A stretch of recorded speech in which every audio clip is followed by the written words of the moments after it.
আমি মোহাম্মদ ইব্রাহিম ভোলা থেকে আসছি ইসলামিক ইউনিভার্সিটিতে ডি ইউনিট থিওলজি ধর্মতত্ত্ব পরীক্ষা দেওয়ার জন্য। আজকে আলহামদুলিল্লাহ যথাসময়ে হলে এসে উপস্থিত হয়েছি। প্রশ্নের মান ছিল স্ট্যান্ডার্ড, খুবই সুন্দর, বেশি কঠিন হয়নি, সহজ হয়নি। যার বেসিক ভালো সেই চান্স পাবে।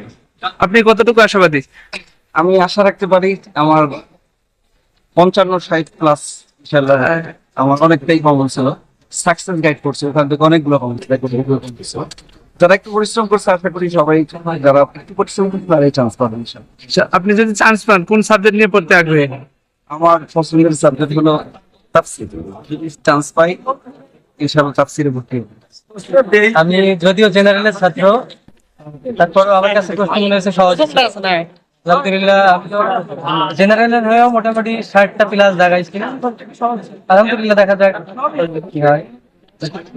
জেনারেল থেকে আমার কাছে মনে হয়েছে প্রশ্ন সহজ ছিল। পরীক্ষার হলে কোনো অসঙ্গতি পাইছেন? নাই।